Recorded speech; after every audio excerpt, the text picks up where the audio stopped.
As a teacher, what Abraham Lincoln quote would you want your students to know by heart? That's a great question. Well, I think I don't have this memorized, but your question challenges me. I should memorize his Gettysburg Address, which is a doable job.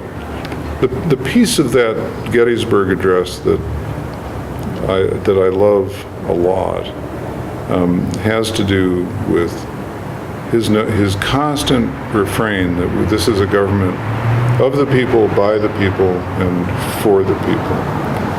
His notion that the people who fought and died there consecrated that deadly battleground. But it's up to us, the living, to carry that tradition forward and to honor their sacrifice by helping this country live into its aspirations. You know, as I was saying tonight, our initial aspiration was that all men, all women, all people were created equal, and all have an indisputable right to life, liberty, and the pursuit of happiness. And from the beginning, we didn't really mean those words. You know, we meant them about only a few people. Women were excluded, enslaved human beings were excluded, Native Americans were excluded. And so what Lincoln did in the Gettysburg Address was to bring us back to an aspiration that we still need to try to live into. And I think that's why I would want young people to understand what that address was all about, to understand that this is something we keep losing sight of in our country. We have our own debates today over immigration and citizenship and borders, and there's a failure of generosity. There's a failure of what Lincoln called the better angels of our nature, that we need to invoke in each other again. And, for me, at age 73, nearly so, in a few days here, one of the things that evokes the better angels of my nature is young people. I think about the future of people your age. I think about the future of my granddaughter, whom I love very much. And I want to leave a legacy of aspiration and movement toward that aspiration that will make this country, will help make this country fulfill its promissory note. It made a promise to all of us, that we would have life, liberty, and the pursuit of happiness, and that means love and justice, and that means equality, and that's what I want for your generation, and I want to make as big a contribution to that as I can, modest as it will always be, and I want your generation to be living into that aspiration too. I think your generation is already ahead of the game compared to where my generation was at your age. I really do. I think you crossed lines of difference much more easily than my generation did. And I think that's very hopeful and very promising. Imagine the bell is about to ring. What would you want us to take away from the class you had just taught? Wow. Well, I think what I would want you to take away, I think is a great question, because it's really about what's teaching all about, what's teaching and learning all about. I would want you to take away one or two things that you could say aha about, right?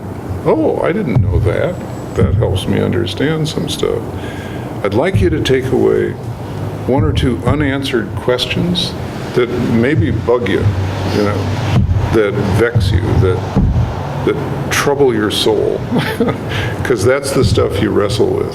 And I'd also like you to take away a sense that that classroom was a safe space to ask the questions that were on your mind, no matter how, quote, stupid they may feel to you. There's no such thing as a stupid question if it's an honest question. It's always an effort to learn something. That it's a safe space to say what you believe, even if it's not a popular opinion. I would want you to leave that space and come back to it feeling, I can do here safely the hard things that learning requires, you know? I can make myself vulnerable. I can disagree with the teacher. And I can walk out of here with insights and questions that keep moving me forward. That's what I'd want for you, whatever the subject matter was. I would also hope that we had a few laughs. And what would our homework be? Well, that varies, doesn't it? I mean, sometimes what you need to do and what I need to do is sit down and read a book or an article. You know, we need to learn some stuff that I really shouldn't have to be talking about because it's on the printed page, or it's online, it's on your monitor. But I think the homework would not only involve that, in fact, that might be a comparatively small part of it. I think the homework would involve finding ways to get engaged in the real world with whatever it was that we were working on in class, which is another part of the real world, right?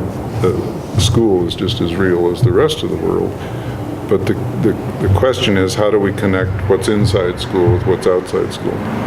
There's a lot of research that shows that if you study something in class and you read about it in a textbook, and then send people out to have a lived experience of those same things, they will actually do better on the academic side than they would without those experiential opportunities. Because when you have the experience of, when you've not only read about racial injustice in this society, but you've also volunteered in a soup kitchen, you know, where folks who are trapped in poverty are just trying to survive from one day to the next. You sort of get the justice thing in a way that you don't get it when you just read about it on the page, no matter, you know, where your heart may be on that issue. So I'd always want that experiential thing to be part of it, because I think that's a well-rounded education. I think that prepares you for the life of an older adult, and I think that actually strengthens the academic side of the learning equation. The two aren't in competition with each other.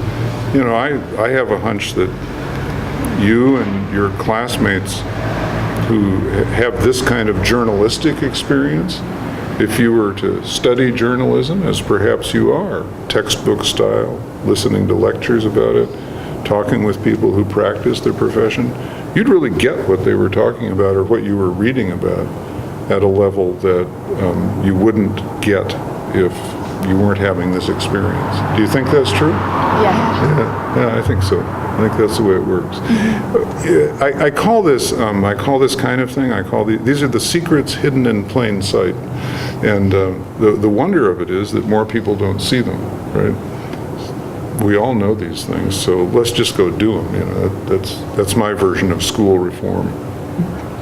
Thank you. Thank you very much. Very nice to meet you, and thank you for wonderful questions. I really appreciate it.